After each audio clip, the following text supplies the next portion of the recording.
Good evening, ladies and gentlemen. Welcome to episode 59 of the Dads and Ed podcast. As always, we are very excited to be here, and thankfully we are not together again. We all look normal. We all got our own little boxes. We're not like staring down a tunnel of a table. As much fun as it was to have the live audience, this is a little bit more comfortable without all the fancy microphones and all that other stuff. So we'll get to some iTech reflections in a little bit. My name is Josh Allen, Tech Integrationist for Little Central Community Schools in Council Bluffs. 4 wonderful kids, beautiful wife, and pleased, as always, to be joined by Devin. You want to go first? Sure. I think Claire is back. I'm back again. Oh. First time Introduced. It's been Out a of long time. retirement. Yeah. Yeah. Claire is go the for it. unofficial 4th member of Dads and Ed, but this is all she does. One of these days. Don't give credit. What? All right, go for it. Okay. All right. This is my dad, I am. What's my name? Devin Schoening, Okay. and I always try and guess your job on the show. Well, You're a K-12 instructional technology coach today. It's good enough. Hit that. I have a sister named Gracie. Yeah. I have a mom named Erin. Yeah, we love her. And we have 2 dogs named Miley and Buster. That's right. All right, you want to dab your way out of here? No. That'd be a first on the show. Stop dabbing, but you won't dab your way out? All right. So there you go. That's about as good as it gets. Woo! What are you doing? Get out of here. Okay. Brent. Yeah, I offered Claire to introduce me as well, but she said she didn't know me. So I'm Brent Catlett. Sometimes we're not sure if she knows her dad. So. Right, it's questionable for sure. Brent here from the Kansas City Area Independent School District, Director of Technology, married to Josie, and have 5 amazing little kids, and just struggling with parenthood. And I was looking for that book earlier tonight on several items around potty training, behavior, discipline, things like that, and I was struggling mightily, gentlemen. So looking forward to a little combo. Glad we could get you out of that predicament. Yeah, better than that now. If you've got any book recommendations for Brent or anything else you want to chat with us about, you are welcome to connect with the show. We're on Twitter at Dads and Ed. Use the hashtag Dads and Ed anytime, and we'll touch on that. That's a pretty happening hashtag to be around. Email us anytime, dadsanded@gmail.com. If you missed part of the show, check out our website, dadsanded.podbean.com. Subscribe in iTunes or Google Play. Just search Dads and Ed. We're also a member of the Edu Podcast Network. So, first up, I was here to gloat. Tomorrow night starts the World Series. My beloved Indians are playing in the World Series. I am very excited about it. They are taking on the Chicago Cubs. This is probably the oddest World Series in that neither of these teams have won since 1948. And that's only one of them. And the other one won 40 years before that. So it's been a while for both of these cities. But looking forward to tomorrow night. I have a lot of Cubs fans, as I've told them. Other than the Yankees, which I found out I had forgotten that my grandma is a Yankees fan, so I got a little chiding on Facebook about that. Other than the Yankees, the Cubs is the team I dislike the most. So a little extra motivation. I remember, a few years ago when the Cubs almost made the World Series, there was a chance they would have played the Red Sox before the Red Sox had won their first championship in forever. So I think, this year, if it wasn't going to be the Giants in the World Series, I think Cubs-Indians is about as cool as it could have gotten, just in terms of teams that haven't won it forever. So I think it's going to be cool for somebody, so whether that's the Indians or it's the Cubs, I think it's going to be cool for whomever wins. And I think the Indians, if you're talking that, if they win the World Series, if the Indians win the World Series, that city might just burn to the ground. With no championships, and then to have the Cavs win the NBA title and the Indians series, that's pretty cool for Cleveland. Yeah, for sure. Cleveland might burn down if this happens and they actually win it. Laura Gilchrist just tagged us on Facebook. Josh said, "Go Cubs!" Right, Josh? Nobody those asked you, of you- Laura. Go back to Kansas Head chat. no one on the podcast will be able to see your amazing, Indians jacket that you're donning here, but he was showing that off. Yeah. No, I'm looking forward to it as well. It'll be a great series. The Cubs, and obviously, and they haven't been there forever, nor has the Indians. Really going to be a fun series to watch. A lot of great players, good pitching. It's weird. As Josh was talking, I'm sitting there thinking, like, Devin, obviously the Giants have done well. My Royals have done well. So, we had to spread the love over to Josh a little bit here and allow him some, to wear it. Because I haven't seen this Indians jacket, in 60 episodes. No, it doesn't get out very much. Well, to think that if the Indians can win it this year, the next 3 years you would get the Royals, the Giants, and the Indians. That would be pretty cool. That's pretty sweet. That is pretty interesting because 3 years ago I was pretty sure it wasn't going to happen. So, what do you think about just one quick thing with the World Series? Did you see that Kyle Schwarber, Cubs player who got hurt the first game of the year, big power hitting lefty, has been out all year, went and played a couple games in the fall league and is now on the roster and is going to DH in game 1? What do you think about that? That's pretty cool. That's good for him. That's when you go down that early and you have to sit out all season, I'm sure the last thing he thought about was being able to play in the World Series. So, yeah, good for him. Go DH. It's not going to matter. I like it. So who you guys got? I will say Indians in 6. I think they win it in Cleveland. I think that the pitching gets pieced together. I think Francona becomes the greatest manager of all time by ending 2 long World Series droughts. Anyone else? It's a good storyline. You can say Cubs. I won't mute you. I promise. You guys seem a little hesitant there. No, I'm torn because growing up in Omaha, you had like the Cubs and the Royals.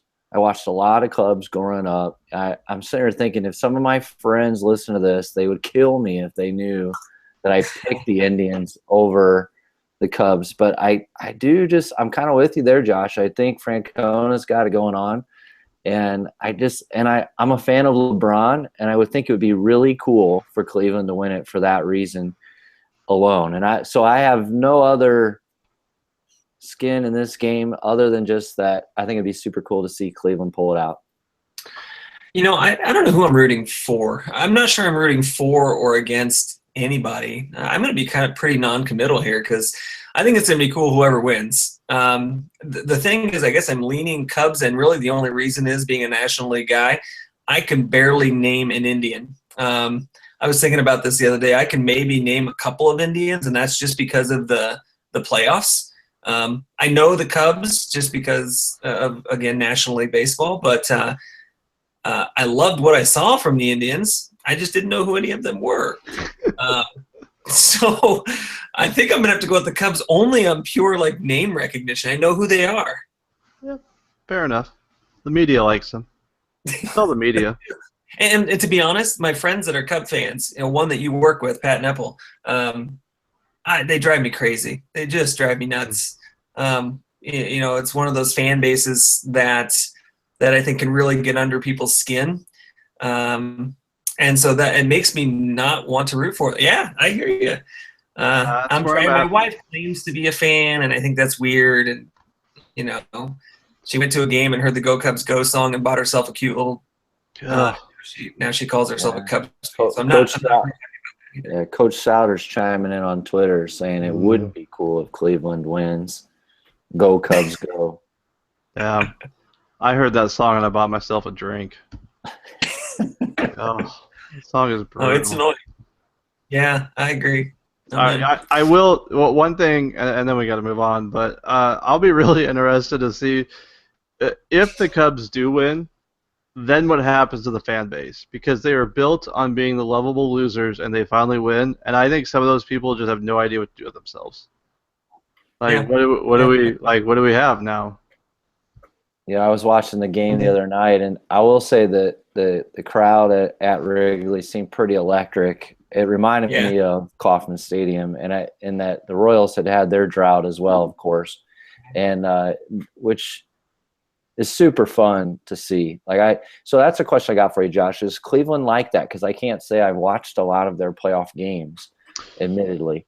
Yeah, it is. It's electric, and I mentioned something the other night when I don't know if it was I think it was the night they won the ALCS, that the atmosphere that I was watching on TV is what drew me to them in the 90s. I was growing up when they the last time they were in the World Series was 97, and they had the mid 90s. They were pretty dominant, and that's kind of where I fell in love with them. And nothing's like the Cubs. Like, I'm not even going to pretend that it's anything like that. But it's electric. In the 90s they sold out. I forget how many games in a row. You know how hard that is to do in baseball. I mean, with as many games as there are out there. So.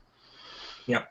Sauter apparently has found out what YouTube is also, and is dropping "Go Cubs Go" on there. And Matt Miller checks in as a Cubs fan, so we'll just move on. Next thing we need to, whatever. Next thing we need to talk about. So last time I mentioned we were all together at iTech, had a fabulous conference.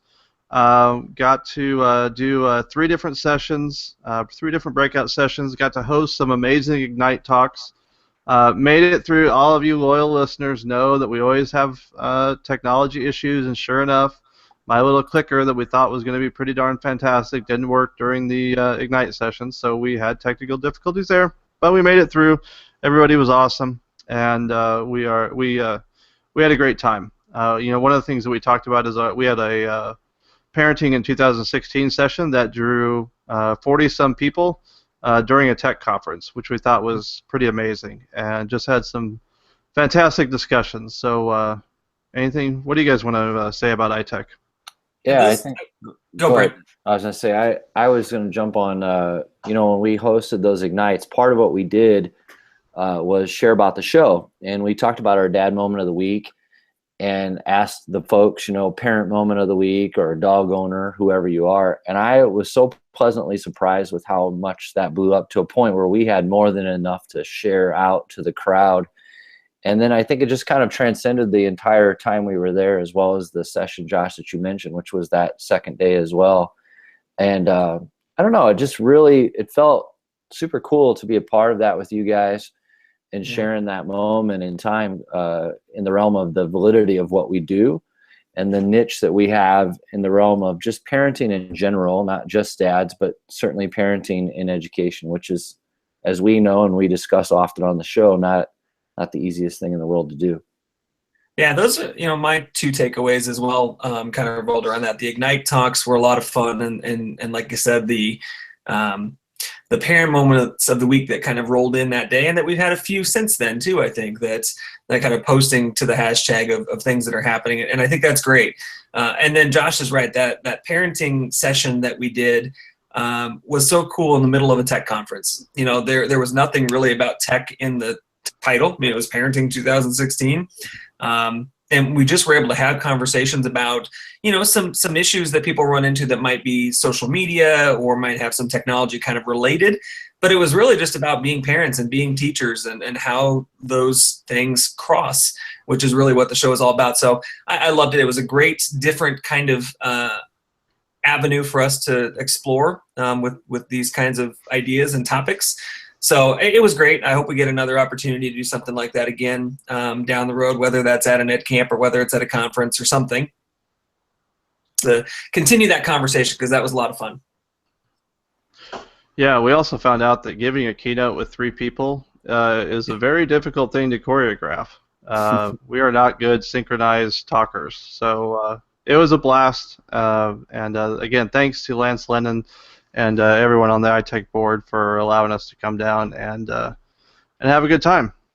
Yeah, and I totally would want to do that keynote part again, because that's one of those things that would get better with time. And I think if we could perfect it, which I think we could, or get close, different kind of feel for a morning, even if it does include the Ignite talks, because boy, the Ignite talks were great too. The people we had for that, where you're not getting the full on 60-minute keynote, but you've got 4, 5, 6, 7 different things going on, which and I do even a much better job than we did that night. So yeah, we had a long discussion in Voxer even that night afterwards, just about ways to get better, because we can always get better. Right. All right, moving on to Dad Moment of the Week, and then we'll bring our guest Chris Lehmann in. So we wrapped up soccer season this weekend. Thank goodness. I'm kidding. So I think I mentioned early on that I signed my 3-year-old up for the under 6, thinking there'll be a variety of kids under 6 playing on her team, and she was the only one not in kindergarten and didn't even turn 4 during the season. So we were pretty excited. By the end of the year, she actually dribbled the soccer ball down the field. That was a pretty big accomplishment, more so than her just accidentally kicking the ball. But all in all, it was a great time. She loved it. I think we probably got another soccer player on our hands, but that is my dad moment of the week. Brent, you want to go next? Sure. I started, I prefaced with struggling with potty training a 3-year-old and who's not willing to listen, but I'm going to go a different direction. I digress. My 5-year-old boy, Charlie, and I get to take him to preschool now every morning. And that time I have with him in the car is just priceless. We predict how many school buses we're going to see and race cars. And it's just been such a fun, depends on the day, of course, how long it takes me to get him there. Anywhere from 10 to 20 minutes, depending on the lights and such. But he loves it. We have this little bond there, of course, because Mom takes his sister to school and hangs out with the other 2 little guys, and so it's been fun to have that time. And recently we had an IEP with him. He goes for speech help and support, and we met with that teacher and his regular preschool teacher, and I was discussing that with him, and this gal was just so almost moved to tears about how that time I'm spending with him, how important it is. She's like, I share this with other parents, and they don't realize, that sometimes even those moments in the car can be really crucial for a kid, and things you can be doing with them, the little things to help them improve and that sort of thing. And so, I don't know, I was kind of proud of the fact that I have been trying to utilize that time as best I can to just kind of engage him in things, whatever, whether it's math and prediction and or just little conversations. We send Snapchat videos off, trash talking to my my fantasy football league guys, which is just a riot. So he'll ask me every morning almost like, hey, are we sending a snap, Dad? And I do this thing where I call it 5-year-old wisdom, and then I say something like, who's going to win this week, X and Y, and, me and whoever I'm playing, and then I'll have him say Daddy or something, just something simple. But so anyways, it's been a lot of fun and just really enjoying it. Yeah, it's cool. I always think about those things too, where maybe, we're taking advantage of every moment, like that, whether it's in a car or whether it's sitting at home or somewhere else. So my dad moment of the week has a soccer bent like Josh's did.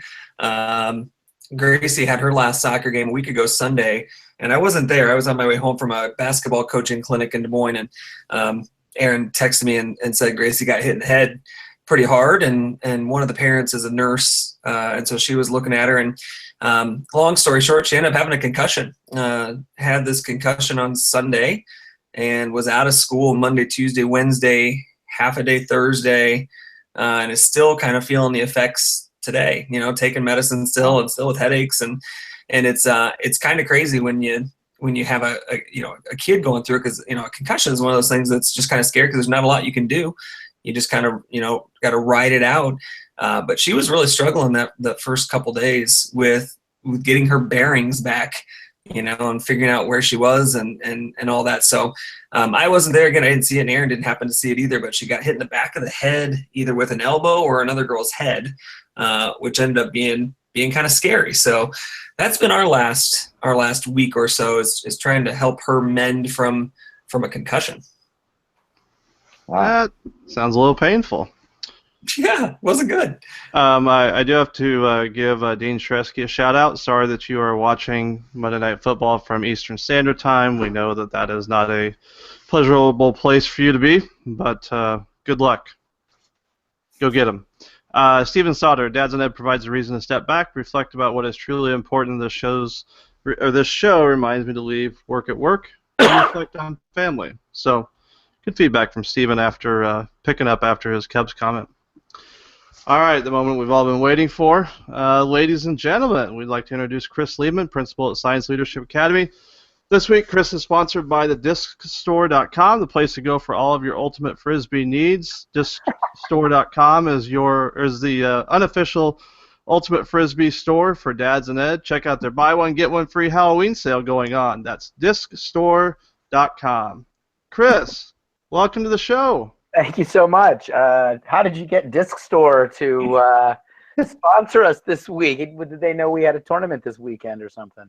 No, I Googled Ultimate Frisbee and grabbed the first thing that came up, and they're having a buy one, get one free sale, so I thought even better. Outstanding. I do what I can. I appreciate that. So, Chris, tell us a little bit about yourself.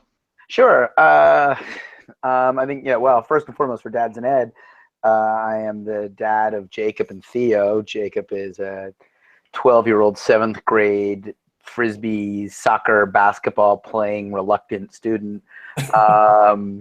And Theo is a 10-year-old artist and horseback rider and nifty, wonderful kid, and has some challenges of his own that I think as an educator have taken what was already sort of a deep belief in the need for models of education that are really for all children and has strengthened that. Educationally, I'm the founder of Science Leadership Academy in Philadelphia, an inquiry-driven and project-based school. Excuse me, and beer drinker. And we now have 3 schools: Science Leadership Academy Center City, which is our first campus; Science Leadership Academy at Bieber, which is our second high school campus; and then in just this September, we opened up Science Leadership Academy Middle School, which is our first foray into the middle grades. I'm also chair of the board of Inquiry Schools, which is a nonprofit that Diana Laufenberg and I started to try to spread this kind of education all over the country. And Inquiry Schools is currently reaching over 40,000 children with the projects we have going on right now. As in, my goodness, a whole bunch of different states across the country. And I am also, where is it? Somewhere around here. Aha! Author of Building School 2.0, which is a book all sort of that co-author of that with Zach Chase, and he and I wrote about sort of everything we believe about what education needs to be today. And then also in the tagline is co-chair of EduCon, which is the conference we run every year in January at SLA, which Josh has been to. And yeah, so I stay busy, and I'm our boys' ultimate Frisbee coach. And we will get to EduCon and we'll get to the ultimate Frisbee and all that stuff in a bit. I'm curious though, where did the passion for inquiry-driven schools come from, and that whole start with SLA, and where did that all come from? I mean, I think it came from a lot of different places. There's a lot of different influences. I think, as a teacher, I worked in New York City at a startup school. I got there in the 4th year of the school, so I got there when the first class was seniors. And it was a project-based school, and really learned a lot there. And I think there was sort of an implied idea of inquiry there, but I don't know that it was as sort of spelled out as what we do at SLA. And I think the idea of sort of thinking about inputs and outputs, right? Inquiry-driven and project-based. I think that notion of what are the questions we ask for, that kind of that was sort of that sort of ability to sort of delineate that.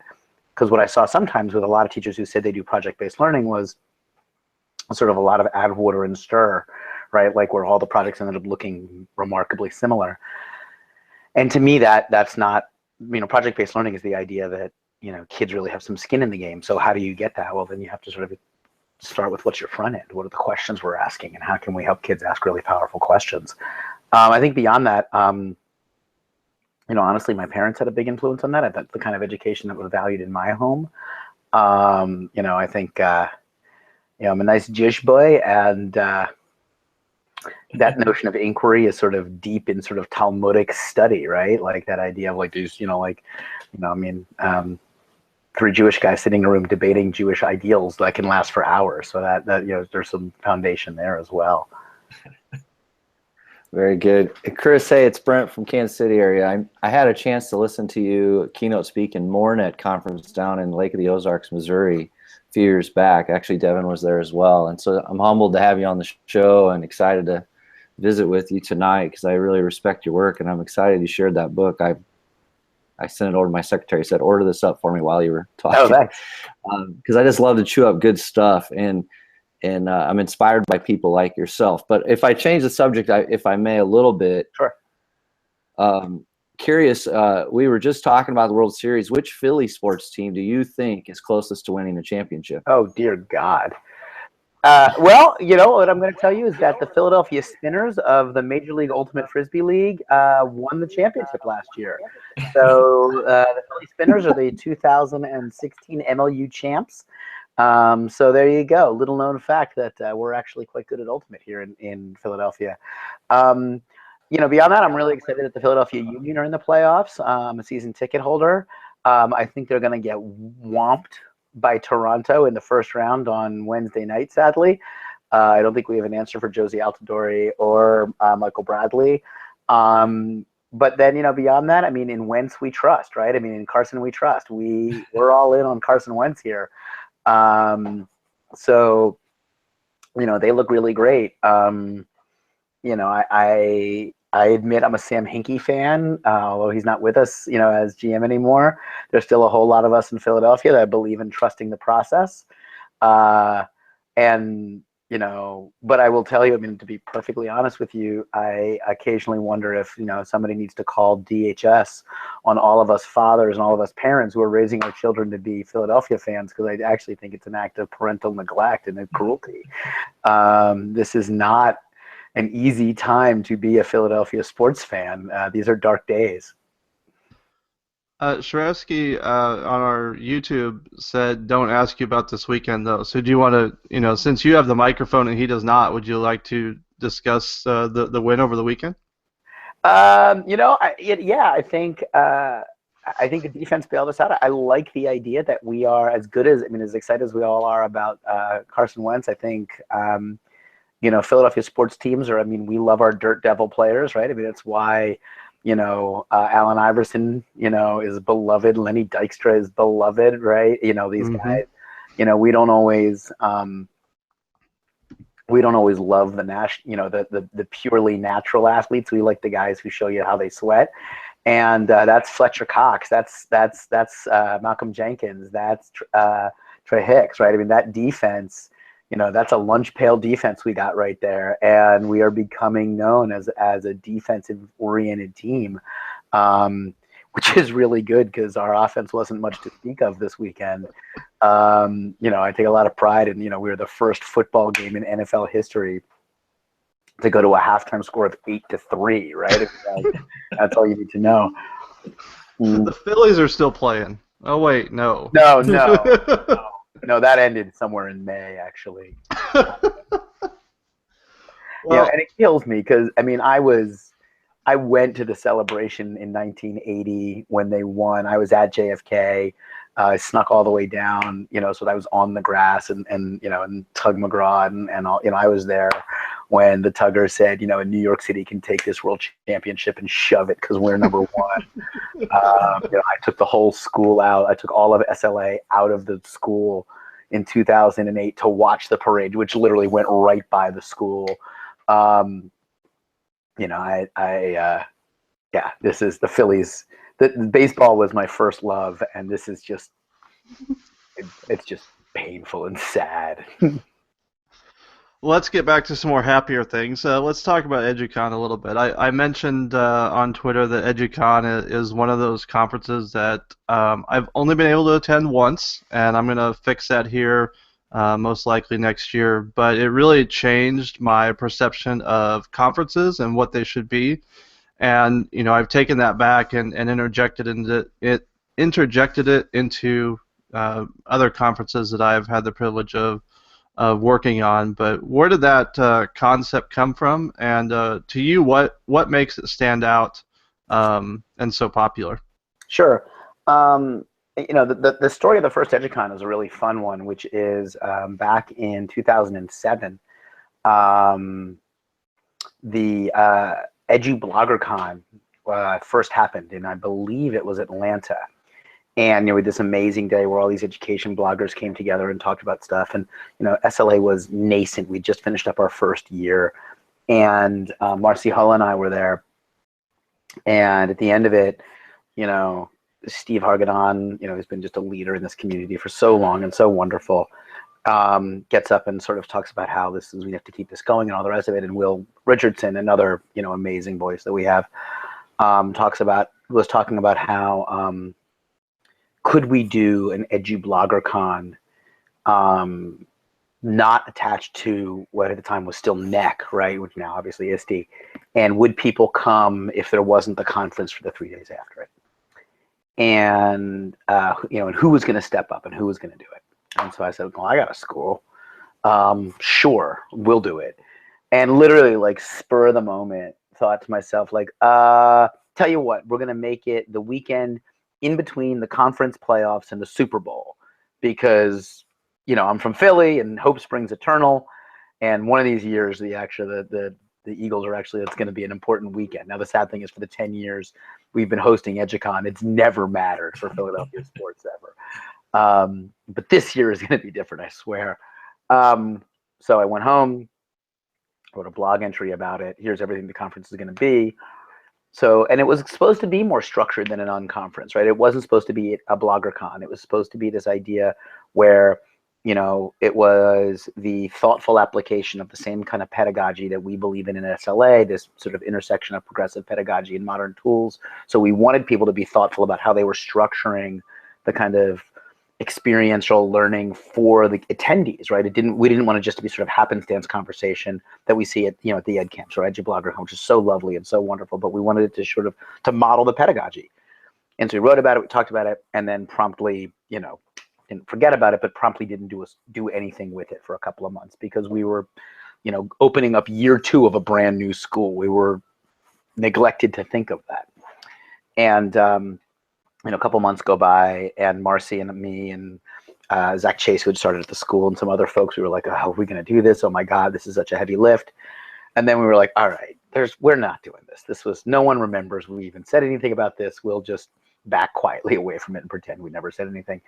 And literally the day we said that, John Pedersen sends me a Twitter message saying, just bought my ticket, can't wait. And we were like, well, crap, I guess we're doing it. And literally, had he not sent that message, we probably would have never done it. And so we started publicizing it. We started getting people to show up. I think the first year we charged $50. Sort of just trying to generate some folks to come. And people showed up, and we got about 200 people that first year. And literally everybody was registered at the last minute. So there was this funny moment where we were, all the things you have to spend money on beforehand was just all on my credit card. Right. And so my wife at one point sort of pulls me aside and says, look, this is a great thing you're doing. And clearly this is needed. And, I believe in you, and this is wonderful. Please, God, promise me you will lose less than $2,000 on this. Right. Like, there was sort of this limit of how much of our money I could blow trying to do this. And, I think that year we made enough money to buy all the kids who volunteered pizza. Right. And we somehow managed that. So, from that, it's really grown, and it's now 500-600 people every year. This year we're finalizing some of the last details of some of the speakers, but we have some incredible people for the panelists lineup.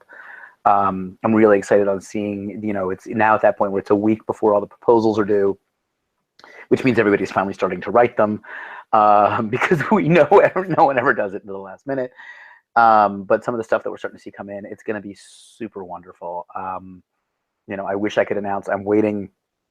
One of our Sunday morning educators for the educator panel is one of my all-time heroes in this work. This is someone who's been literally doing the work for 40, 50 years now. And it's why our, and they are the perfect person to have on the panel. I'm waiting for them to finalize their travel before I can announce who it is, but people are gonna be so excited. And our theme this year is sustainability, which makes sense. This is the 10th EDUCAUN. And so what does it mean to sort of sustain these innovations? What does it mean to be someone who is excited to do this work, not just for a year or for 2 years, but for 10 years, right? For 20 years, for those folks who've been doing this work and saying, we're going to keep pushing, we're going to keep trying to make things better for kids and the adults that live in our schools. Well, you've needed it, but until I can petition as one person and I would have it moved out of January, right in the middle of my basketball season where I coach, man, it makes it impossible to come out.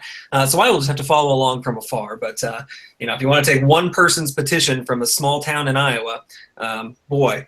Yeah, I hear. Well, as a basketball coach, as a former basketball coach myself, I respect that. I hear you. Hey, one thing that we've talked about before on here with guests is this idea that social media allows us, even with people that we haven't met or have met very few times, to really have a pretty good feeling about your kids, for instance, the things that you share on Instagram or on Twitter, or nights where there are big political things going on or sporting events, that you kind of get this insight into who people are a little bit, even though you're not necessarily hanging out with them. As a school leader and somebody that's kind of a leader in education, kind of big picture, can you talk a little bit about that idea of how we use social media? Because I saw something the other day about some college professors with education students and kind of telling them, hey, you should really have a pseudonym or an alias and not be yourself online and on Twitter especially. I'm just curious what your thoughts are on that, knowing that you do share things online about your kids and your political beliefs and your sporting beliefs and all those things. Right. Yeah, no, I think that's, like the worst advice ever, right? I say to folks all the time, be one person, right? And that kind of means be a good person, right? And that kind of goes with that. So I think that's really important. I think with your children, you've got to make decisions, right? I mean, we had a situation a while back where anytime you try to do things that is about change agency, you're going to attract some folks who don't like what you do. And there was an article that was written about something we were up to and something we were working on, and someone wrote in the comment section of one of the local Philly sort of ed blogs, yeah, we know where his kids go to school. And that was really terrifying.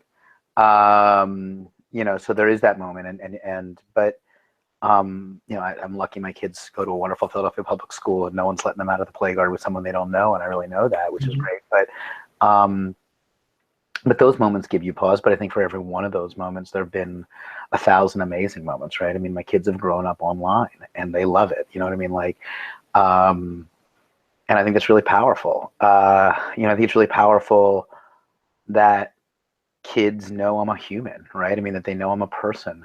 And it's really wonderful. I mean, some of the reasons that I even sort of got so sort of into blogging about sporting events, for example, is because I knew my kids were watching the same events that I was watching, and they were interacting on Twitter with me.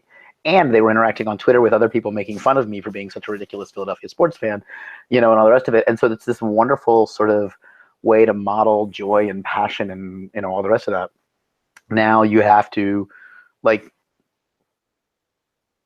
I would say to ed folks, to pre-service teachers or to people dipping their toes into social media, is you have to understand you are a role model in all moments, right? And that's what it means to be public online. Like, you are a role model in all moments, right? So it's very funny. Like, I don't even, and this is something that's really evolved over time.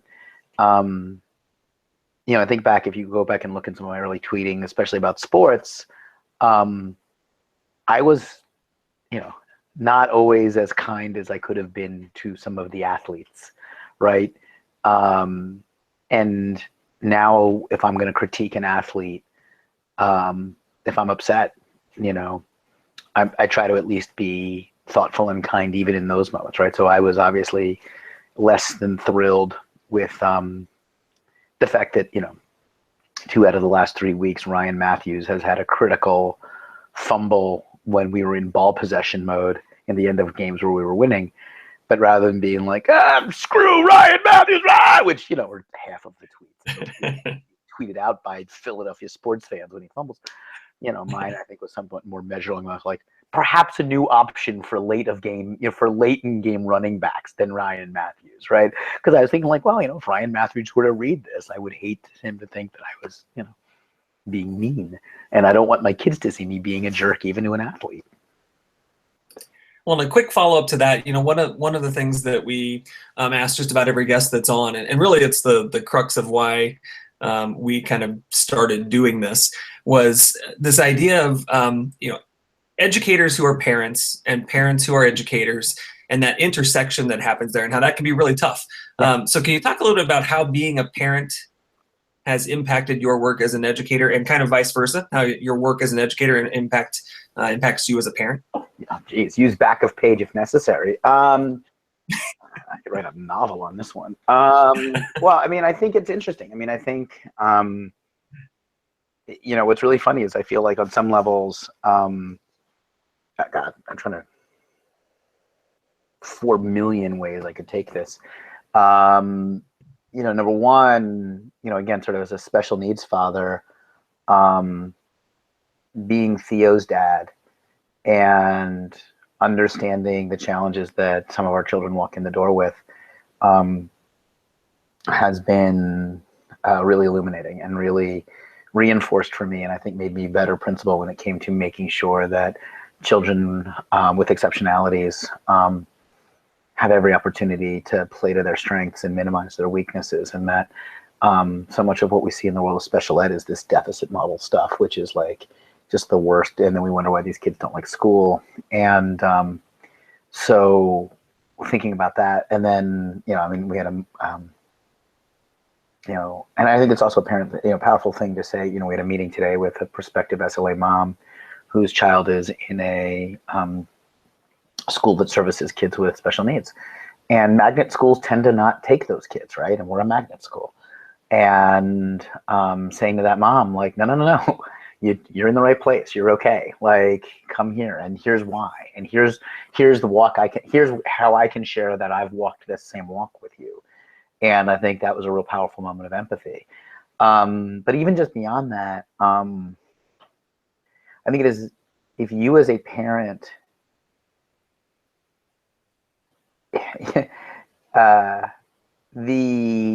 because I said so teacher, sort of paternalistic teacher response, if you've been on the other side of that as a parent and you've experienced that moment where your kid couldn't connect with a teacher because the teacher valued their rules or their processes or their subject matter over your child, the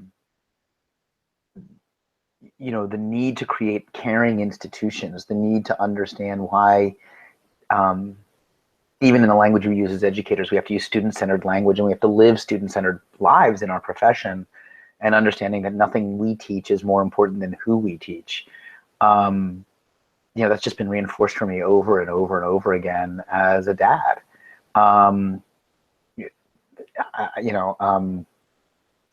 In one year with my son's parent-teacher conferences, I went in, and before the teacher could even tell me how they were doing on, how Jake was doing on his projects or on his grades or whatever. It's not a particularly project-oriented school. They said, "Oh, welcome, Mr. Lehmann." Da, da, da. And of course, they knew who I am and whatever. And they, so I'd say, before you telling me anything about is my child kind in your class? Is he a good person? And what was so frustrating to me, or was so fascinating to me, was how that question actually short-circuited several educators.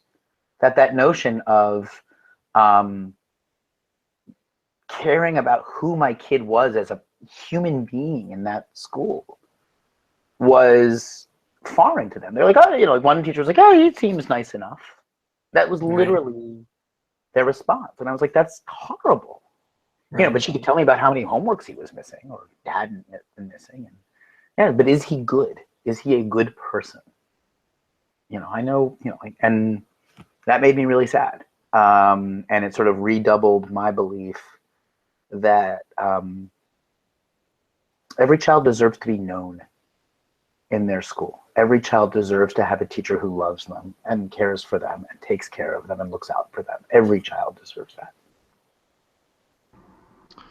Chris, that is absolutely true. I could not agree more, and I think that kind of the work that you've done, definitely speaks for itself, and you see the results, and we're lucky that you share that kind of stuff out with the rest of us, so we can learn from you.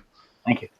Hey, we've got a couple other things, but I also know that you're on the East Coast, which apparently it's like super late there. Do you have time to stick around for a couple more minutes, or do you need to get going? Absolutely. All right. Well, we've got three things that we're going to share. Well, two things that we're going to share: blog post, article, or book, video, and YouTube channel. So if you have any of those, I'm gonna give you a little lead time that you can pull those up and have them ready to share out if you'd be interested.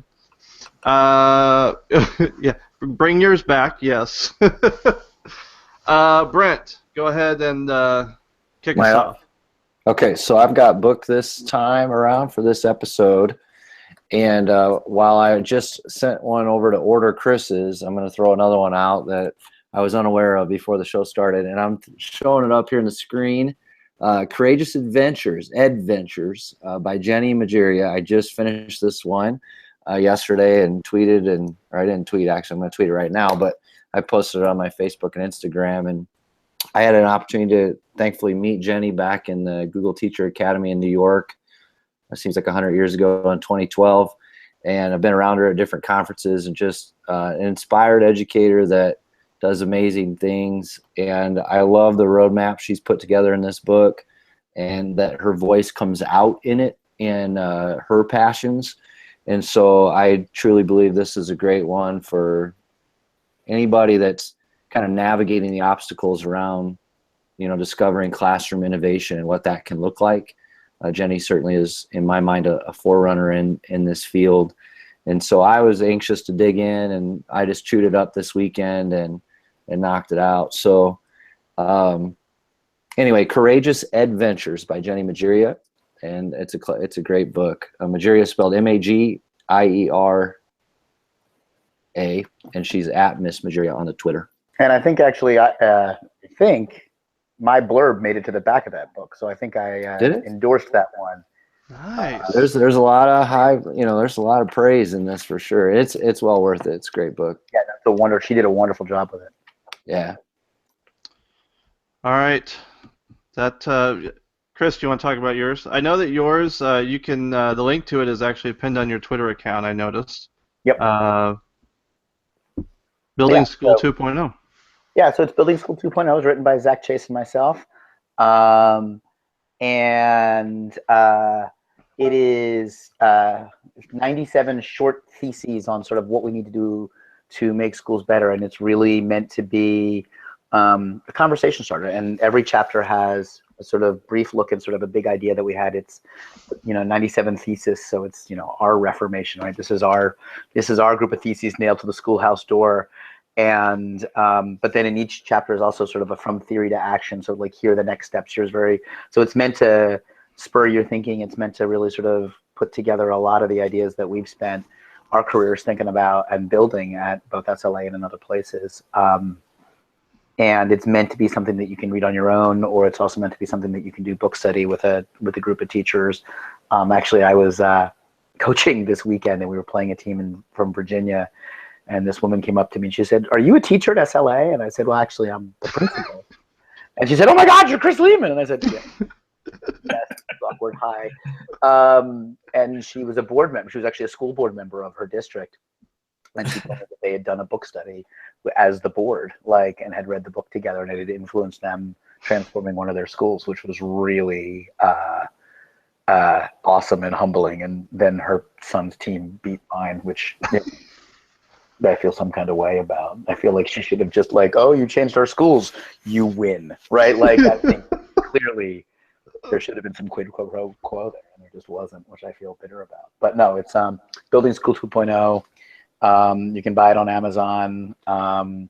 And what I will say is, as a special, I don't know, offer for Dads and Ed viewers is if you do a book, and actually we do this for anybody, but if you're going to do a book study with your school or with a community, and you want Zach or me to take part in it, just let us know, and we love talking about the book with people.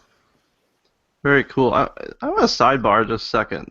Zach Chase, Diana Laufenberg, your teachers, and I'm sure there's others that I can't think of off the top of my head, but you've had some rock star teachers at SLA. Is he still at the U.S. Department of Ed? No, he left the U.S. Department of Ed. He's back in St. Vrains, Colorado. He's their curriculum specialist now, doing wonderful things there. And and Diana is obviously the executive director of Inquiry Schools. And who else is calling you? Actually, Zach is calling me right now. That was not timed, but I know, right? That's funny. Yeah. All right, I tweeted out, excuse me, my video of the week. Going back to the baseball theme, had to because this doesn't happen very often. Shared the video of the Indians painting on the World Series logo at Progressive Field. My son and I love these types of videos, like the time lapse of things happening. I know they do a time lapse. We had the the U.S. Olympic swim trials here in Omaha, and they did a time lapse of that filling up. And I know it must have been the Super Bowl last year that was in Phoenix. Was it last year? I don't know. The last time the Super Bowl was in Phoenix, they have time lapse out there of how they move the field in and out of the stadium, because it actually, I don't know if you guys know this, the University of Phoenix grass gets moved outside, grows, and then they move it back in. And so I love just watching those types of things develop. And it allowed me another opportunity to talk about the Indians being in the World Series. So, Chris? What can you think of a good video, either staff development or that the teachers have utilized? There's only like a bazillion videos out there. No, I know. That was one of those moments of like indexing.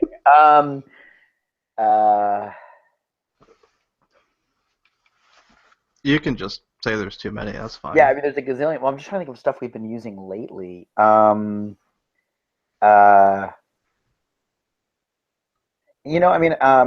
I'll recommend. I mean, she'll tease me for this, but like, if folks haven't watched Diana Laufenberg's TED Talk yet, I'll use this as an opportunity to talk about that. I think it's wonderful. I mean, we actually, it's fun because Diana left SLA to co-found Inquiry Schools 4 years ago now. So now we actually have some teachers who had not seen it. And so we actually used it as we're sort of building a mentor teaching program at SLA to sort of onboard new teachers. It's one of the pieces we use to sort of teach people about what SLA is all about is Diana's TED Talk. So if you haven't watched Diana Laufenberg's TED Talk on sort of risk-taking and failure in ed, it's really wonderful. That is. That's a good one. Nice job. Yeah. Way to Kick save in a butte. Oh, sorry, hit my mute button. All right, so we have come to the Freudian slip there. So the last segment here, as you all know, is the mic drop, where Devin gets roughly a minute to say what's on his mind. So, Devin, take it away. All right. So I was part of a very tough conversation last week where we were significantly moving the cheese of a very small group of people in our district. And professionally, they were being told that we as a district are moving in a fundamentally different direction with regards to the positions they've kind of poured their blood, sweat, and tears into. And it was gut-wrenching, even a little heartbreaking. I prepared myself for this conversation by trying to put myself in their position, thinking, Devin, if someone came to you today and said, that thing you're really passionate about, that you love, you no longer are responsible for that. And it was tough even in my fictional scenario. So I knew that we had to lead this conversation with compassion and empathy and sensitivity. And even though I wholeheartedly believe in the changes and the direction that we're heading, it was nonetheless difficult. Knowing that our message and approach was appreciated by even one person in that group meant the world to me. Change is difficult, even when it's necessary, but in this all too human business, empathy must be the driver. All right, nice work. All right, ladies and gentlemen, we will be back in 2 weeks. Chris, thanks so much for joining us. We really appreciate you taking time out of your day. Thank you, Chris. And best of luck at SLA and EduCon. Thanks so much. Thanks for having me. Yeah, thanks, Chris.